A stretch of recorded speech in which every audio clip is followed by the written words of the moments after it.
ನಮಸ್ತೆ ಎಲ್ರಿಗೂ. ನಾನು ಇವತ್ತು ಕಾಮಿಕಾ ಏಕಾದಶಿಯ ಮಹತ್ವವನ್ನು ಹೇಳ್ತಾ ಇದ್ದೀನಿ. ಇದು ಕಾಮಿಕಾ ಏಕಾದಶಿಗೆ ಪೂಜೆ ಮಾಡಿರುವುದು.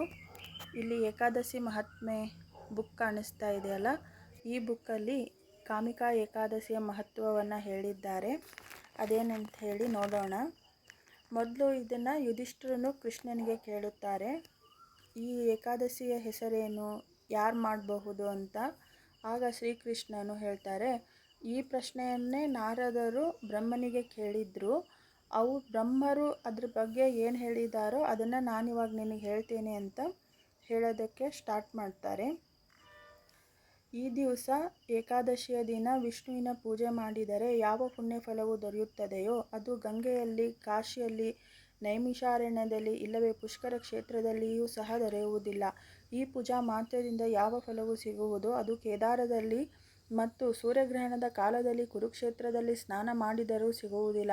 ಆದರೆ ಈ ಪೂಜಾ ಮಾತ್ರದಿಂದ ಸಿಗುವ ಫಲವು ಗೋದಾವರಿ ನದಿಗೆ ಸಿಂಹರಾಶಿಯಲ್ಲಿ ಕುರು ಬಂದ ಕಾಲದಲ್ಲಿ ಪ್ರತಿಪಾತ ಅಥವಾ ಗಂಚಕ ಯೋಗದಲ್ಲಿ ಸ್ನಾನ ಮಾಡಿದರೂ ಸಿಗುವುದಿಲ್ಲ. ಯಾವ ಮನುಷ್ಯನು ಸಮುದ್ರ ಮತ್ತು ವನಸಹಿತ ಯಾರು ಪೃಥ್ವಿಯ ದಾನ ಮಾಡುತ್ತಾನೋ ಅವನಿಗೆ ಸಿಗುವ ಪುಣ್ಯಫಲವು ಮತ್ತು ಕಾಮಿಕಾ ಏಕಾದಶಿ ವ್ರತ ಮಾಡುವವರಿಗೆ ಸಿಗುವ ಪುಣ್ಯಫಲವು ಒಂದೇ ಇರುವುದು. ಯಾವ ಮನುಷ್ಯನು ಸರ್ವ ಸಾಹಿತ್ಯದೊಂದಿಗೆ ಪ್ರಸವ ಕಾಲದಲ್ಲಿ ಆಕಳ ದಾನ ಮಾಡುತ್ತಾನೋ ಆ ಗೋದಾನದ ಪುಣ್ಯಫಲ ಕಾಮಿಕಾ ಏಕಾದಶಿ ವ್ರತ ಮಾಡುವವರಿಗೆ ದೊರೆಯುತ್ತದೆ. ಈ ಏಕಾದಶಿಗೆ ಯಾರು ಶ್ರೀಧರನೆಂಬ ಹೆಸರನ್ನು ಧಾರಣ ಮಾಡಿರುವ ವಿಷ್ಣುವಿನ ಪೂಜೆ ಮಾಡುತ್ತಾನೋ ಅವನಿಗೆ ದೇವ, ಗಂಧರ್ವ, ನಾಗ, ಪುನ್ನಗರ ಪೂಜೆ ಮಾಡಿದ ಫಲವೂ ದೊರೆಯುತ್ತದೆ. ಆದ್ದರಿಂದ ಈ ಏಕಾದಶಿಯ ಮಹತ್ವವು ದೊಡ್ಡದಾಗಿದೆ. ಜನರು ಅವರ ಉದ್ಧಾರಕ್ಕಾಗಿ ಈ ಏಕಾದಶಿ ವ್ರತವನ್ನು ಮಾಡಬೇಕು. ಈ ಏಕಾದಶಿಯ ಹೊರತಾಗಿ ಬೇರೆ ಯಾವ ಏಕಾದಶಿಯೂ ಇಲ್ಲ ಎಂಬುದನ್ನು ತಿಳಿ. ಬಹು ಪೂರ್ವದಲ್ಲಿಯೇ ಭಗವಂತನು ಸ್ವತಃ ನನಗೆ ಹೇಳಿರುತ್ತಾನೆ, ಆಧ್ಯಾತ್ಮ ವಿದ್ಯೆಯಲ್ಲಿ ಮಗ್ನನಾದ ಮನುಷ್ಯನಿಗೆ ಯಾವ ಫಲ ದೊರೆಯುವುದೋ ಅದಕ್ಕಿಂತಲೂ ಹೆಚ್ಚಿಗೆ ಪುಣ್ಯ ಫಲವು ಈ ಏಕಾದಶಿ ವ್ರತ ಮಾತ್ರದಿಂದ ಸಿಗುವುದು. ಈ ವ್ರತ ಮಾಡುವವನು ಏಕಾದಶಿಯ ದಿನ ಜಾಗರಣೆ ಮಾಡಬೇಕು. ಅದರಿಂದ ಅವರಿಗೆ ಯಮದೂತರ ಭಯವಿಲ್ಲ, ಅವನಿಗೆ ದುರ್ಗತಿ ಆಗುವುದಿಲ್ಲ ಮತ್ತು ಅವನು ನೀಚ ಯೋನಿಯಲ್ಲಿ ಹುಟ್ಟುವುದಿಲ್ಲ. ಯೋಗಿ ಜನರೆಲ್ಲ ಕಾಮಿಕಾ ವ್ರತದಿಂದಲೇ ಮುಕ್ತಿ ಪಡೆದರು. ಆದ್ದರಿಂದ ಮನುಷ್ಯನು ಎಲ್ಲೇ ಇದ್ದರೂ ಪ್ರಯತ್ನ ಮಾಡಿ ಈ ವ್ರತವನ್ನು ಮಾಡಬೇಕು. ಮತ್ತು ಮನುಷ್ಯನು ಎಲ್ಲ ಪಾಪಗಳಿಂದ ಈ ಏಕಾದಶಿ ವ್ರತವನ್ನು ಮಾಡುವುದರಿಂದ ಅಲಿಪ್ತನಾಗುತ್ತಾನೆ. ಮತ್ತು ನಾನಾ ಆಭರಣಗಳು ಮತ್ತು ರತ್ನಾದಿ, ಬೆಳ್ಳಿ, ಬಂಗಾರದ ಒಡವೆಗಳನ್ನು ಅರ್ಪಣೆ ಮಾಡಿದಷ್ಟು ಫಲದಷ್ಟು ಪುಣ್ಯವು ಒಂದು ತುಳಸಿ ದಳದಿಂದ ಪೂಜೆ ಮಾಡಿದ ಮಾತ್ರದಿಂದ ದೊರೆಯುತ್ತದೆ. ಭಗವಂತನು ತುಳಸಿ ದಳದ ಪೂಜೆಯಿಂದ ಎಷ್ಟು ಸಂತೋಷ ಪಡುವನೋ ಅಷ್ಟು ಯಾವುದರಿಂದಲೂ ಸಂತೋಷವನ್ನು ಪಡುವುದಿಲ್ಲ. ತುಳಸಿ ಪೂಜೆ ಮಾಡುವುದರಿಂದ ಯಮನ ಭಯವೂ ಸಿಗುವುದಿಲ್ಲ.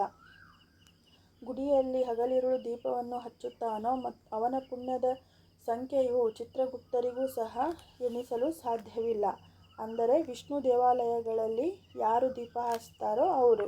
ಏಕಾದಶಿಯ ದಿವಸ ಯಾರ ದೀಪವು ಭಗವಂತನ ಮುಂದೆ ಇರುವುದೋ ಅವರ ಪಿತೃಗಳು ಸ್ವರ್ಗದಲ್ಲಿ ವಾಸ ಮಾಡುತ್ತಾರೆ ಮತ್ತು ಅವರು ಅಮೃತ ಪಾನ ಮಾಡುತ್ತಾರೆ. ಯಾವ ಮನುಷ್ಯನು ಏಕಾದಶಿಯ ದಿನ ಎಣ್ಣೆಯದು ಇಲ್ಲವೇ ತುಪ್ಪದ ದೀಪವನ್ನು ದೇವರ ಮುಂದೆ ಹಚ್ಚುತ್ತಾನೋ ಅವನು ಕೋಟಿ ಕೋಟಿ ದೀಪದ ಪ್ರಕಾಶದಲ್ಲಿ ಸೂರ್ಯಲೋಕಕ್ಕೆ ಹೋಗುತ್ತಾನೆ.